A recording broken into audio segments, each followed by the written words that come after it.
There are so much romance manga out there. I feel like it can be so overwhelming of where to start, what to pick up. But today, if you've been wondering what maybe you could pick up, what's good for beginner-friendly manga, I've got your back.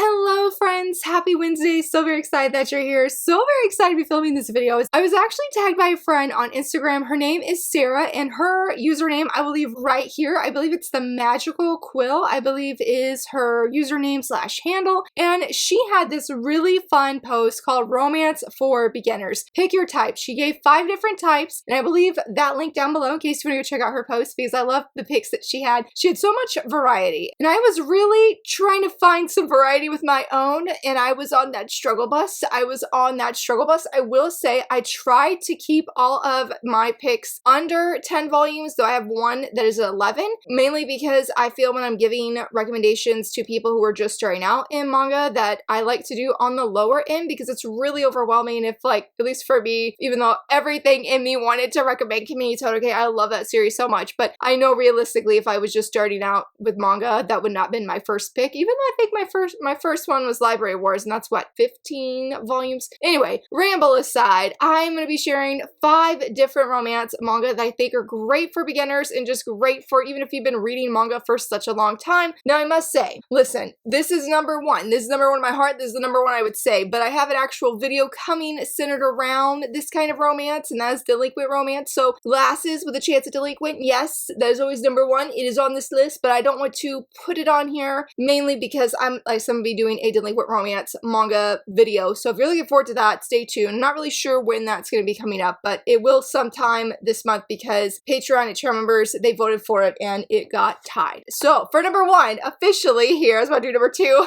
but for number 1, officially, I am saying always a catch. If you're looking for something that has a little bit of everything, but definitely want that romantic comedy, you want some action and just overall great humor and great storytelling as well, Always a Catch is such a good one. We actually have an anime coming out. I know I just shared about it this past Monday, the latest PV, but I can't remember if it's coming out in April or if it's going to be later in the spring season or if it's going to be, I don't think it's the summer. I'm pretty sure it's the spring. But in case if you're not familiar with this series, it is about our main female lead. Her name is Mimi. She is the youngest daughter in this family and she's also the strongest out of all of her sisters. She's supposed to be the heir. Her father has sort of raised her as a boy where she's really strong. She has great martial arts. She can defend herself really well. But then her mom gets pregnant. And she's pregnant with a little boy. And her father's like, okay, he's going to be the heir. You need to go find a husband. But the thing is like, she has no experience in romance. She hasn't even been thinking of marriage because she's just been so focused on growing her skills as a martial artist. And since nobody really seems, at least the guys, they don't really take her serious in her own country. They're like, hey, why don't you go visit your cousin in her country? And she's like, oh, you know, yeah, maybe I'll go find a husband over there. So she goes to the country and she's going to like her first ball kind of thing, you know, her debut, so to speak. What do you know happens? Our prince here, our male lead, he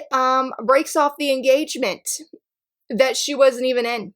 No, she wasn't even engaged. And she's like, what? He's trying to call off the engagement to her cousin, but mistakes her. So she tells him, you need to go get some glasses. That's what you need to go do. She's really upset because she feels that's affected her reputation, her cousin's reputation, and he invites her to the castle. He apologizes immensely. She wants to know why. He ends up telling her, and she ends up showing him this really funny kind of dance that just makes him laugh so incredibly hard. It's through that dance, funny enough, like right here, you can see him laugh. He has such a cute smile. But it's through this dance, through this event kind of thing that happens that he actually ends up falling in love with her and says, hey, I want to marry you. And that's where the second subtitle comes in where it says, how I punched my way into marrying a prince, because he does see her defend herself and beat some people up. He is just completely captivated by Mimi. I love this series so much. It is one of my go-tos. In fact, I was rereading it this morning. I was like, man, this is so good. this was so funny because I really love how Mimi, at times, she'll accidentally like say her inner thoughts out loud if people are responding and she's horrified. She's like, oh my goodness, you heard that? And they're like, yes, but it's okay, don't worry about it. And she does that a few times, and honestly, how she just defends herself, I mean, she really is cool when she is beating up people.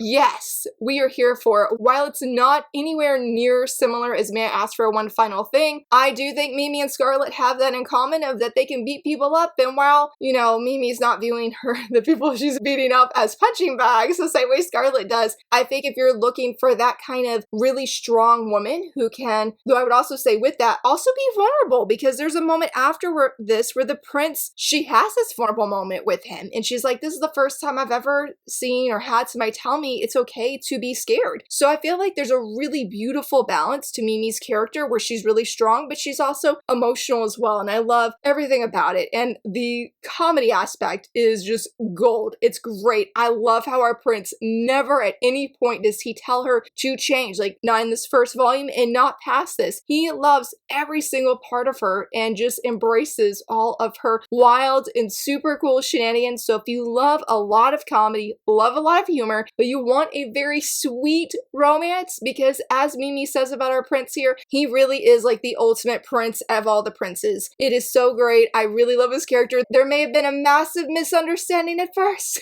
but things really unfold in a very beautiful way. So I would highly, highly recommend it. I guess perfect for fans of romantic comedy. For number 2, I'm not really sure how to say this is.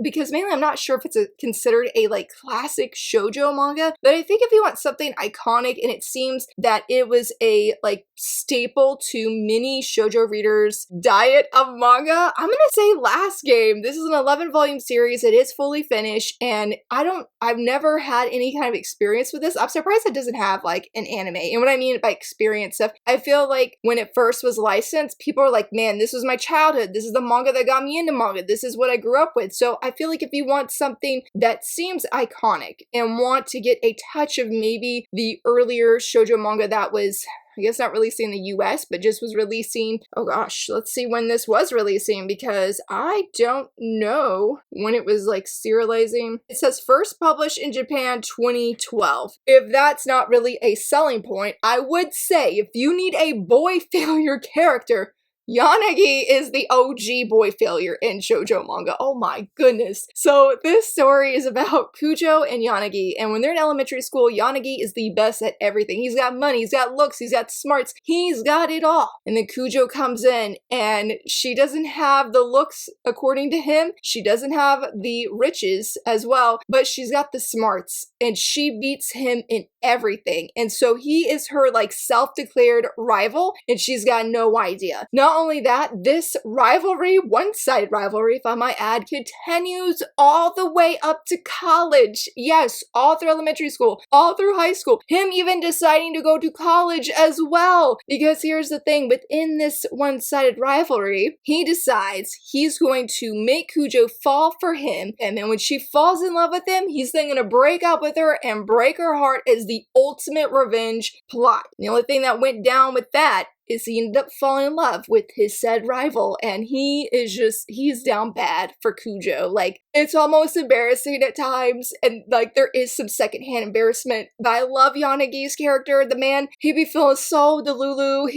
oh my goodness, y'all, he's a hot mess. He's a hot mess of a character. There are definitely misunderstandings in this manga. We do have sort of a complicated love triangle just because our leads aren't really saying anything. Like, we obviously know Yanagi, and we have all of his internal dialogue because it is told from the male lead's perspective. And there's just times where he's like, man, I don't know I'm doing this to myself. Did I really, misunderstand this? And he's like, I shouldn't get my hopes up. I mean, he gets like when she first gets a phone and he texts her for the first time, she had like a really poorly worded text, and you can see his heart going swoon and him throwing his phone. He's like, heart, why are you swooning over this? And it's just moments like that continue over and over, which I could see it being repetitive to some people, but I do think this is such a fun series. I guess it is another romantic comedy. It's just that always a catch is like in a non-magical fantasy setting, I guess you would say. It maybe like a historical like setting. I'm not really sure what the word would be. I mean, it's not in the real world, while Last Game is in the real world. You just can't help but see the antics, the things that Yanagi goes through to try and make Kujo jealous, and then it backfiring, and then her misunderstanding, and then her working through her feelings, because I really do like, while it's from Yanagi's perspective, I feel like Yanagi doesn't really change in this massive way. Yes, he grows more mature, but he's still got that Deliluness all the way up to the final volume, and still has that boy failure kind of vibe. But it is really satisfying to see Kujo very slowly come into her feelings and realizes she doesn't just view Yanagi as a friend. Like, she genuinely views him as somebody she loves and cares for, and she is so cute. So cute. And I love how Yanagi over here, he's telling himself like, no, she ain't cute, she's all ugly and everything. No, man has got it hard.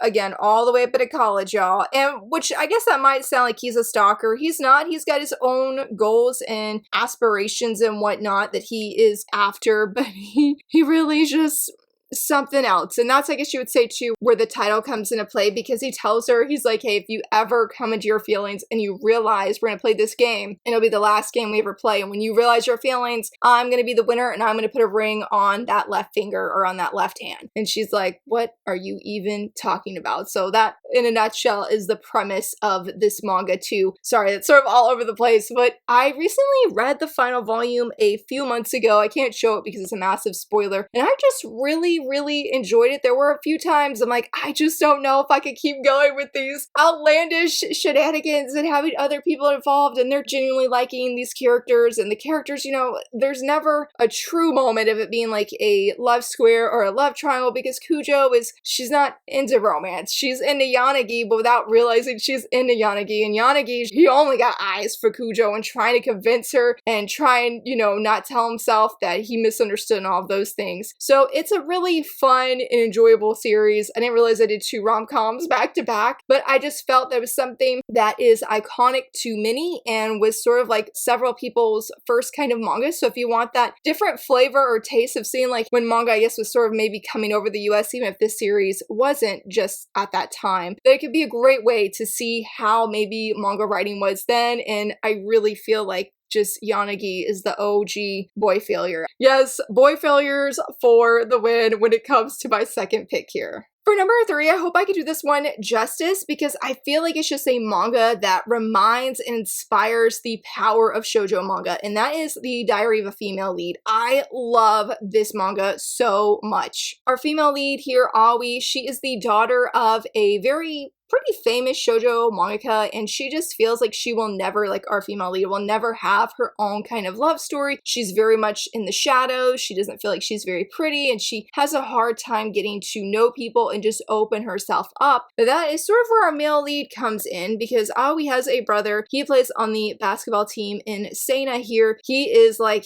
her brother's best friend, and he starts coming over, and her brother's like, we're gonna get you a boyfriend, your first one, and we're gonna use shoujo manga to help inspire change in you and just in your life so that you can end up getting a boyfriend and experiencing first love for the very first time. Things aren't going to go very smoothly or very easy, but oh my goodness, the fluff in this series is so real. I would definitely say if you want a sweet romance, at least of what I have read, it's up to volume 5. Volume 6, I can't remember if it comes out this month or next month, but I do know we have a new volume coming soon. I cannot wait to read it. Also, if you're a fan of really pretty art, yes, this series is also it. But I think it's a really great manga to read, because when I read this first volume, I do have a first impression. I just felt so touched of how this manga showed the power of shoujo manga. Maybe that sounds weird or cliche or whatever, I'm not really sure, but I just felt like I love shoujo manga so much. And if you're watching this video, strong chances are that you do as well, especially since that's mainly what I focus on this channel, shoujo specifically. And so when I read this and I see how they're turning to shoujo manga and I'm reading a shoujo hero of Aoi's story, I just felt so inspired, and I'm like reminded of like, yes, this is why I love reading this demographic. It's powerful, and she doesn't go off and find a new love or a first love right away, excuse me, but because I do love when I was flipping through just to get a refresher of how she's like, I'm reading all this manga, and the thing I'm seeing is friendship, that you need to have friends, and then you tell those friends about the guys that you like in different things in your day. And so being able to see Aoi really come in to be this protagonist, this female lead, where she really didn't feel that she was just character side A, or side character A, excuse me, and seeing her starting to shine has been a beautiful, wonderful reading experience. I've really have loved being on this journey with her. It's been fun and refreshing and very enjoyable. I have loved how things have just come to be. I mean, she even, I can't say because of spoilers, but seeing her really fall in love has been beautiful. And I'm just like, this right here is what shoujo manga is about. Maybe there are other series that could show or prove that point better, but I feel like for me personally, this is that series that just every time I pick it up, I'm reminded of like, this is why I love shoujo. I love how it's exploring the friendships and first love, and how that love is growing and blooming, and seeing these gradual changes in a female heroine who did not believe in herself at the beginning, but now is having that confidence to put herself out there and try new things and become this, I don't want to say a better version of herself, but in a way where she wanted to be more self-confident. We are seeing that unfold. It is just absolutely beautiful. I have nothing but beautiful, wonderful, glowing things to say about this series. I truly am so thankful I gave it a chance, and that 7C's, yes, that they picked it up, because it has been a wonderful, wonderful, joyful ride to be on. So I feel like this is sort of my pick of, yes, if you want, I guess, contemporary romance with some fluffy, sweet moments, but also again, where hopefully it can highlight and show this is what shoujo manga is, for at least for romance specifically, and how awesome it is to be and see the transformation that slowly happens because, as cliche as it sounds, because of the power of love. For number 4, I have another fluffy romance, but it is a josei, and that's the Ice Guy and the Cool Girl. One of my favorite josei romances. I love it so much. I think this is very perfect for fans who are wanting a very sweet and cute romance between adults and don't want something where it requires you to remember a lot of things from previous volumes, because it's about our main lead here, Himuro, who is the descendant of an ice spirit. So he has sort of like these, I want to say icy abilities, but he can create snow and create ice, but unfortunately they're usually because of his emotions. Like when he sees his female coworker here, he just is having all of these snow moments, ice moments, especially like when you see later on, and he's always freezing the office, if you could see it down here, by accident. And so it has these really cute moments, and he loves cats. And here's another one. She's so cute. So his emotions are triggering when the snowy environment, I guess you would say, is happening, and that continues as he gets to know this, as it says, the cool girl. And she has a very cool personality, more or less. Like, she is cool as in like a cool person. I'm saying that too many times, but also more of a like reserved and quiet kind of personality as well. And so seeing them just come together through these volumes has been wonderful. It really is a slice of life kind of story. I mean, yes, they do work in an office, but there's, I don't know, I feel like it's more of a setting, but it's not an office romance, or maybe it is. Maybe it is, I'm just not connecting the dots. I feel like it's more slice of life because in the beginning, the chapters aren't really connected. And that felt true for several volumes, not just this first one. I mean, you have like a story where they're talking about cats and about cat whiskers, or they're having like a Halloween party, at least 2 as well at the beginning, where one of my favorite chapters where he really wants to go to the beach, but he's like, I can't, I'm gonna make it snow and I'm gonna ruin everybody's day who's trying to come here on vacation. And our girls here are like, well, you know, why don't you just do some preparation of sorts? He's just so touched by her kindness, and he's able to have a good time too. Yes, he did make it snow, but they still had a very beautiful time. And that chapter honestly was unrelated to anything that had happened in the previous chapter. So I feel it's a really good one when you're coming home from a busy day at work and you just need to decompress. You don't need to remember so-and-so's a love triangle and so-and-so likes this other person. There's this drama going on. No, you don't. I mean, yes, you might need to know like character faces, maybe not so much their name because they'll definitely say it. But if you're just here to pop in for the slice of life romance, romance vibes, and it is a very much slow burn. And there's also like secondary romance here between their friends, and I'm like, yes, it was so cute. All the characters are really, really great. And so I just feel it's a great, feel-good, fluffy kind of story. It's one of my favorites, and I saw the shelf. I'm like, yes, yes, I love it so much. I do have first impression when it was digital only before it got picked up by Square Enix. I'm so glad they did. This is one of my favorite manga, and it's definitely one I go to when I'm like, okay, I need to just get rid of the stress from the day, dive into somebody else's life, feel really happy of being in their life. And there's some other moments where they're maybe not, I don't want to say they're not serious, but they don't feel like so overwhelming where your whole attitude or mood changes because things are getting so bleak or so bad in the manga, if that makes sense. Like, it always has a pretty much an uplifted, hopeful kind of vibe where I just really feel like at the end of the day, you'll feel better. You'll feel better. I feel like there was only one time there was a cliffhanger that left me pretty emotionally distraught, but that was the only time, and it is 10 volumes and ongoing. I do believe 11 is available for pre-order, and I do have it pre-ordered. This is one that, like, when it arrives, I'm like, yes, we're reading because we're gonna get a serotonin boost. So yeah, that is why I had to feature this one. And I think it's a really great one too, just in general for beginners because of how easygoing the story is. And I think it'd be nice, I mean, anybody could read it, but I feel like there needs to be something for us adults too, you know what I'm saying? And this one scratches the itch very well and is very, very good. And number 5, last but not least, I told myself, I said, Laura, you cannot have all fluffy romance. You just can't. I mean, yes, that's what I love reading. I ain't gonna lie. That is my cup of tea. I was like, you know, there are people who really do like reading stories. I call them my heroes. Yes, if you were one of these people, you were my hero that really love angsty reads where your heart breaks and you don't know if there's gonna be a guaranteed happily ever after. Y'all are amazing because that's usually not. If I know it's not, I'm like, nope, we ain't picking that up. I ain't ready for that kind of heartbreak, that heartache, or that angst. But this one, I hope has a happy ending. I really don't know. I've seen spoilers and I genuinely just don't know. And I'm a little bit terrified by that, but the story's so good that I keep reading it anyway and hoping for the best. And that is reliving my life with a boyfriend who doesn't remember me. If you need the angst, yes, it's got it in spades. If you need where your heart is breaking in half, yes, it's got that too. If you're like, I really need beautiful art to offset the emotional pain, it's got that too.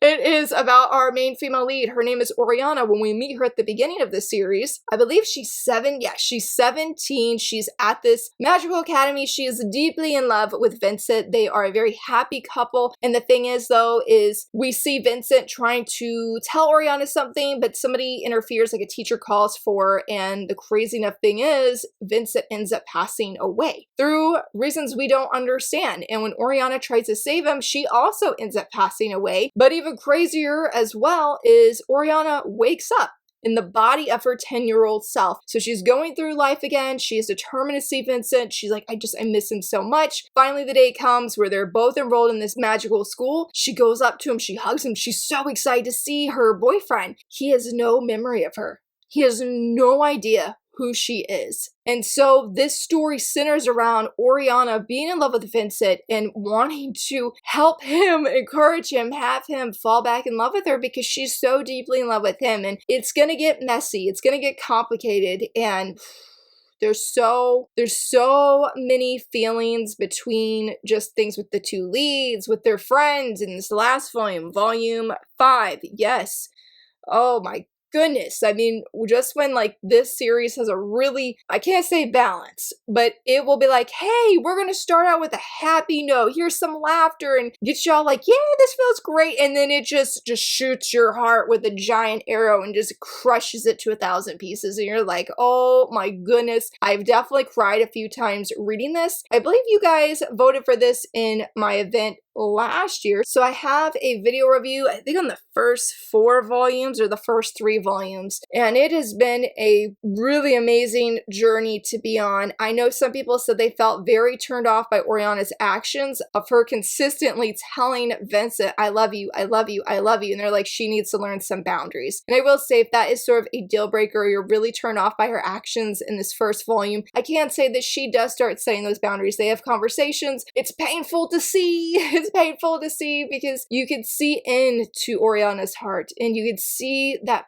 pain where she just wants to be with him, and it's hard, it's a struggle, and not all hope is lost, at least for right now in these volumes of her trying to convince him, but it's definitely not easy either, and it's very interesting seeing where Oriana knows the original timeline of things that happen and how things are the same, but they're also not the same. There's characters making different actions and different choices because things aren't the original timeline, and she herself has made different choices and actions than she did the first time. I would not say it's like a fantasy romance a little bit. I mean, yes, there's magic in this world and they have gotten wands and whatnot, but we don't really see them necessarily using this magic per se. So I would definitely say it's just like them more in a fantasy world than it is a legit magical, them using magic and whatnot in this kind of world, if that helps. But yeah, this is a very beautiful one for the angsty readers, for the ones who are like, I don't need a happily ever after to enjoy a manga. I genuinely hope it's a happily ever after though, like please, like please. And the art really is very, very beautiful. I love the story, love the art, and there are some friendship vibes as well. Just like this is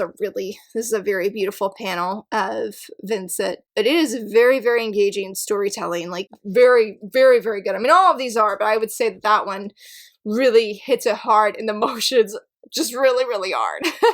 But yes, those are my 5 picks I would give to romance beginners. I hope that you feel that they are good, strong volume series to check out, and a huge shout out to Sarah for tagging me in this. I had so much fun, but I would love to hear from you, friends. What are 5 romance manga that you would recommend to new readers getting into manga, or maybe haven't in a while? I would love to know. And if you enjoyed this video, please give it a thumbs up and subscribe. And thank you so much for watching. Bye!